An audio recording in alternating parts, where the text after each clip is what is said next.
Jerry Thompson's deck that he wrote about this week in a Star City Premium article. This deck is called, in the article, is called Blue Black Tempo. It features Delver of Secrets, Death Shadow, which Jerry has tried to mess around with before, but now it adds another one drop on top of that, Niv Magus Elemental. Now, right. Jerry played this at the Modern Pro Tour in Seattle. Yeah, Josh played this at the Pro. Josh and Jerry both played this in Seattle. Niv Magus Elemental. It's a one drop hybrid blue red. I mean it. All right, we'll see how this works. I mean, I guess Josh chose God Draw involves Cloud of the Dominusing a one up. I don't even know. Josh Cho goes to 18 against a Rug Delver opponent. His opponent has kept a hand with 4 lands. So okay, sorry, Mark's on Bug Delver, not Rug Delver. It looks like, yeah, he's on Bug Delver, not Rug Delver. So it's black with blue-green Delver. I don't like to keep it all from Mark, and Josh is gonna be pretty happy with it. It's Thoughtseize, Spell Pierce, and Daze, and 4 lands. Especially a deck that's so much of a tempo-based deck like this. When it's playing from behind, all its cards are very bad. When it's playing ahead, all its cards are strong and become, incrementally gain its advantage. But I don't really see that. I don't think Mark is even starting ahead with a hand like that. Yeah, it's an odd keep, possibly kept on the basis of not knowing what he's up against. Having counter spells and a discard spell is kind of a good all-around hand, but if Josh comes out with one of his one-drops here, which he should, have some Underground Sea, and there it is, Niv Magus Elemental. There it is on your screen. It's a 1/2. You can exile an instant or sorcery spell you control to put 2 +1/+1 counters on it, and those counters are going to stay. What this deck is trying to do is play a bunch of free or cheap spells and then play a Flusterstorm with a whole bunch of storm count, and then just eat the storm copies of Flusterstorm. Right. So they did this really big. Ground Rift in Modern. Obviously, Ground Rift not a real card. Right. Flusterstorm kind of a little more real of a card. Flusterstorm is still relevant in many matchups, whereas Ground Rift was there solely to storm up the cheapest storm card, and then eaten by the Niv Magus Elemental. So based on second Niv Magus Elemental, the second one seems far worse than the first to me. Yeah, you can't double up. Once you eat a spell, it's eaten. Right, he's gonna gut shot, eat the gut shot. And hit for 3. So for Mark's side of the board, he's sitting there going, what's going on? Yeah, he's looking at these spells. He probably knows what the cards do, but doesn't have a game plan for this. Yep, he's gonna. Josh Cho pays 4 more life. He's gonna snuff out. So more free spells. Josh Cho punching himself in the face a bunch. He's gotta be pretty happy that his opponent's playing Bug Delver, not Rug Delver at this point. Yeah. Snuff out very similar to Dismember, actually. In a lot of ways, it's the 4-mana nearly free kill spell. So he's good. He's eaten 2 spells, 4 counters.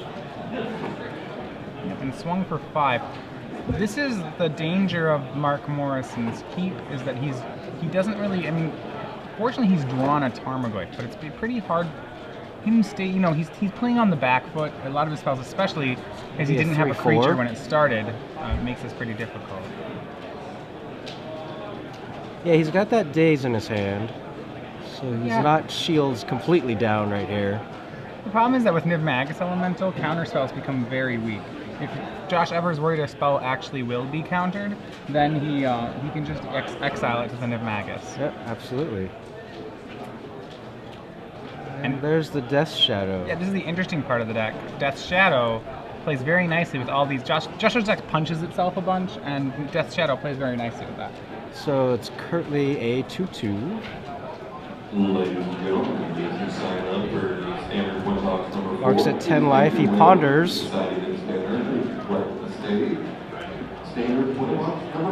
So we've got a very complicated board state here. The Tarmogoyf, we're going to have to pay attention to the graveyard. Death Shadow, we need to pay attention to Josh Cho's life.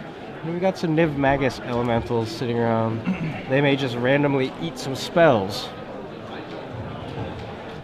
Mark takes a look at the top 3 cards of his library. Puts him back, and he's leaving him. He draws one card. Yeah, so Mark Morrison, probably the most relevant thing is he is playing 3 abrupt decays. Finding one of those would be very good for him. He's instead found Delver of Secrets. But the bigger problem here is that Mark does not have too many ways, even really to stabilize this board. You know, for example, I guess he has abrupt decays with Niv Magus, but yeah, his deck is not really used to playing from behind. No, its cards aren't good at it. You know, you look at these things that he can draw: Nimble Mongoose, Daze, Spell Pierce, Force of Will. None of those are remotely good on this board. Yeah, he wants to land his threats first and then back them up with counters and discard and removal. But Josh Cho, the aggressor, he's doing some math, and again, the math is very complicated because that Death Shadow can continue to shrink. There you go. He plays a Watery Grave untapped to pay 2 life. Yeah, that Watery Grave is a 2 of. So now the Shadow is a 4/4, and it swings along with the 5/6 Niv Magus. This tempo deck is one of the few decks that can, on the play, it can really do a good job of sneaking under Delver decks. I think were Mark to be playing a Rug Delver deck, it would be a lot scarier for Josh to be, shocking himself with Watery Graves. But as, Mark's not, I think the Bug matchup seems very good for Josh Cho. So now a creature has gone to the graveyard, and Tarmogoyf is a 4/5. So it seems like maybe Tarmogoyf blocked there?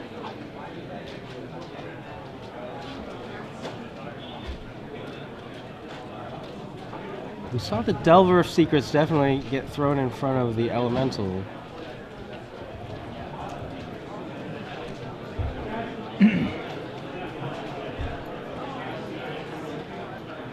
And second Death Shadow for Josh Cho.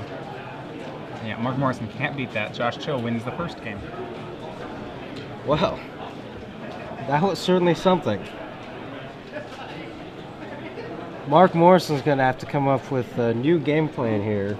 Yeah, so the biggest card he has to be worried about is Niv Magus. Josh Cho, by the way, his third creature in the deck, he is also playing in place out of Delver of Secrets. Right. And he's got that, like you said, the 2 of Clout of the Dominus. That's an aura. It's an aura from Eventide, yeah. It gives a creature... hybrid aura. Yep, gives it 1/1 if it's blue, 1/1 in blue. If it's blue, it gets 1/1 in Shroud. If it's red, it gets 1/1 in Haste.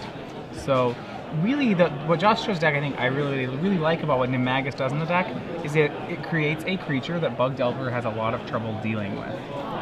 Yeah, but out of the sideboard, I think Mark Morrison's going to have an easier time dealing with it because he can bring in 3 Pernicious Deeds. Right, Pernicious Deed will be very strong here. Yeah, as long as he protects it past Josh's counter spells, that's just going to wreck Josh's 1-drops completely.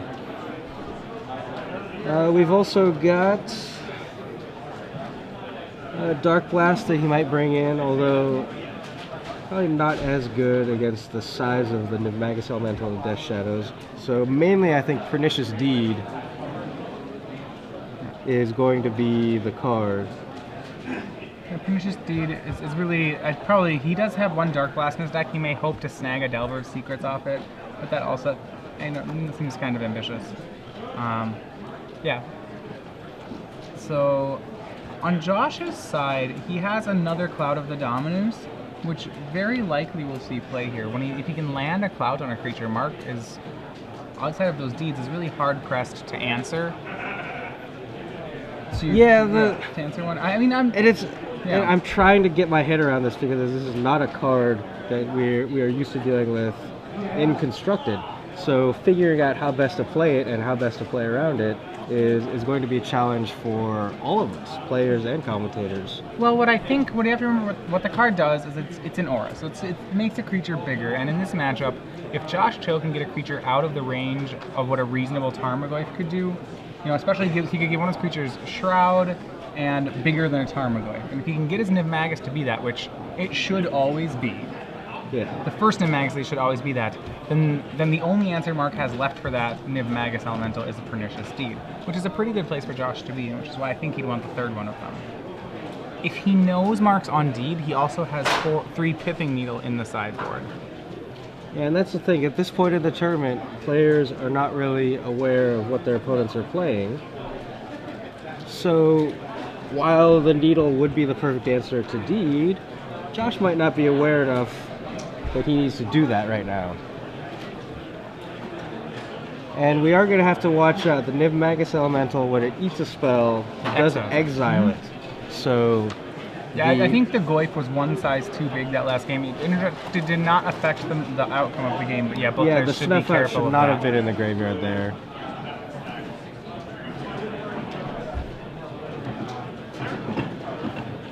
So here we go. Mark's going to be on the play now, which is obviously, especially in Legacy, you always want to be on the play.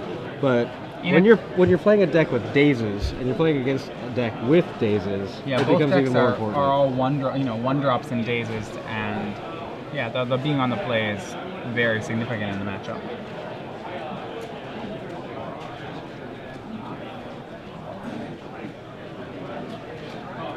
All right, finish shuffling up. Here we go. Draw your 7. Let's take a look.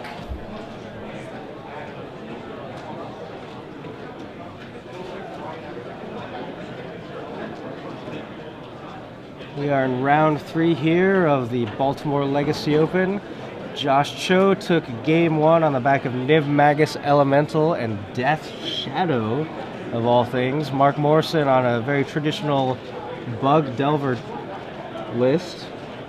Really couldn't keep up. Tarmogoyf wasn't big enough. And so turn 1 from Morrison, he has no one-drop action insofar as Thoughtseize or Delver. But they both start out with Underground Seas. Josh has a Delver, and Mark's going to look at his hand. And it does look like Josh has sided in Arayo Soratami Ascendant. He's got 4 of them. He has 4 in his sideboard. It was a card I was very curious and wanted to see more. The card, it should be fairly easy for Josh to flip, but I'm not really sure wasn't positive what matchup he wanted it in. Apparently this is one of them.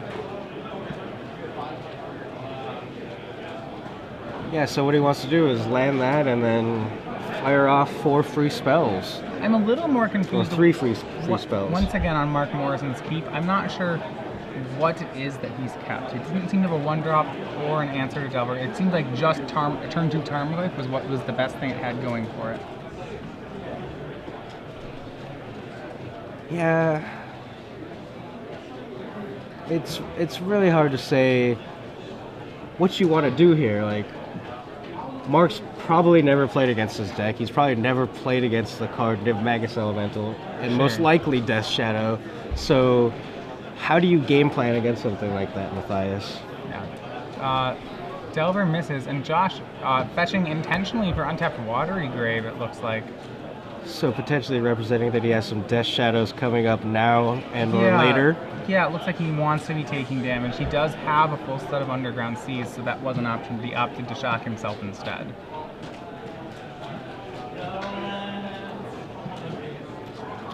And he goes with the Arayo on turn 2. And Mark has to read it, and there's no surprise there.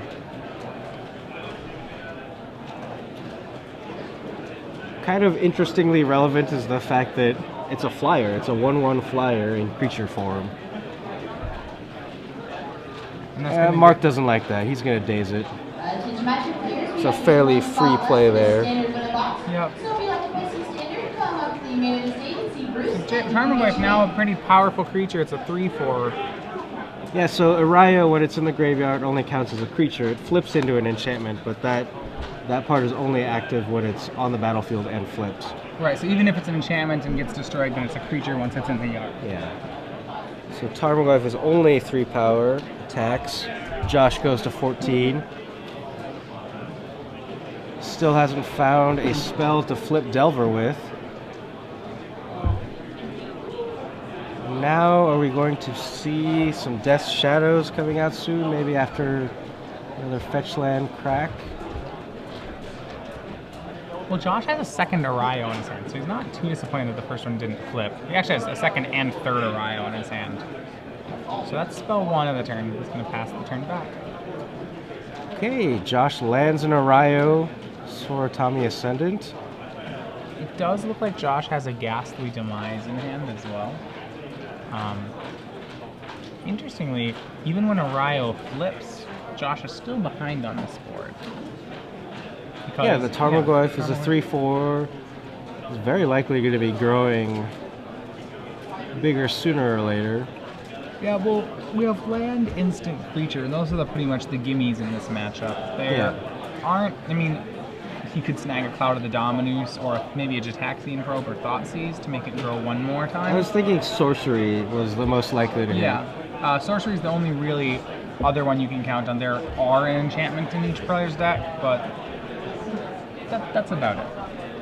Kevin Blackwood and Justin Offer to the United States. And again, Mark reading Arayo just wants to make sure he doesn't make a misplay into that card. It's a very unusual card to see, so Right inside of the United States, you can. Your tournament is ready for you. Tarmogoyf swings. Likely 3 more damage to Josh. He goes to 11. He's gonna wasteland the Watery Grave. Interestingly enough, Morrison, I don't know, he hasn't had too many plays yet this game. He's cast a Daze and a Tarmogoyf, and I believe nothing else.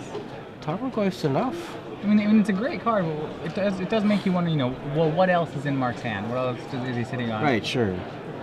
Probably a lot of counter spells, but He's only got 2 lands currently. He did use a wasteland.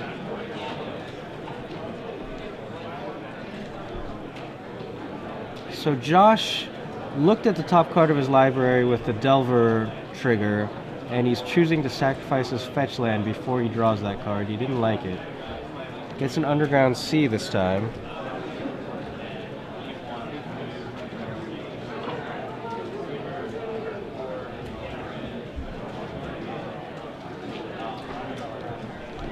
Alright. Yeah. Josh strongly considering, whether or not he saw a card he didn't like on top of his deck. Interestingly enough, that Delver is missed each time. Josh Joe's deck has just as many, has actually, I think, exactly 30 different cards that it can hit off it in the main, so it's actually a coin flip to flip him. So now he draws a new card, a fresh card that he did not see. He has to think about his plays. I don't think he has the ability to flip that Urayo here. And even if he did, it's not going to help against the Tarmogoyf. So he swings in with both of his 1/1s.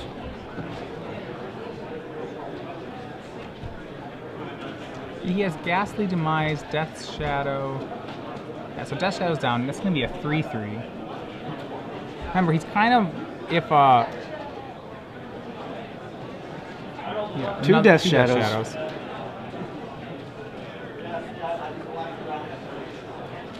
And that's what we thought. We thought he was setting up for Death Shadows by intentionally fetching a Watery Grave untapped. Yeah, I'm still a little unimpressed with the Arayo right now. It seems hard for him to flip, and even if he could flip it, I'm not so convinced that it's that great of a move. Yeah, he just cast 2 spells there on his turn. Doesn't have that many left. Maybe he was hoping that Mark would come out with some kind of counterspell, and he could counterspell back. Oh! Maelstrom Pulse from Mark Morrison is going to nab both the Death Shadows. Now, Maelstrom Pulse is a 1-of in the main deck for Mark. So that's a sorcery now in the graveyard. So Joe Quiff comes up to a 4/5. That couldn't have come at a better time for him. And Gut Shot. The Delver Secret's finally going to flip. Remember, Josh is down to 6, so getting Goyf off the board, he does have Ghastly Demise. So yeah, that's what's going to happen possible. here. He's got enough cards in his graveyard now. Yeah, Mark probably doesn't really want to have a counterspell fight over that. The counterspell fight there would probably end up in a flipped Arayo. So Ghastly Demise, destroy target non-back creature if its toughness is less than or equal to the number of cards in your graveyard. And at that time, Josh should have had at least 6.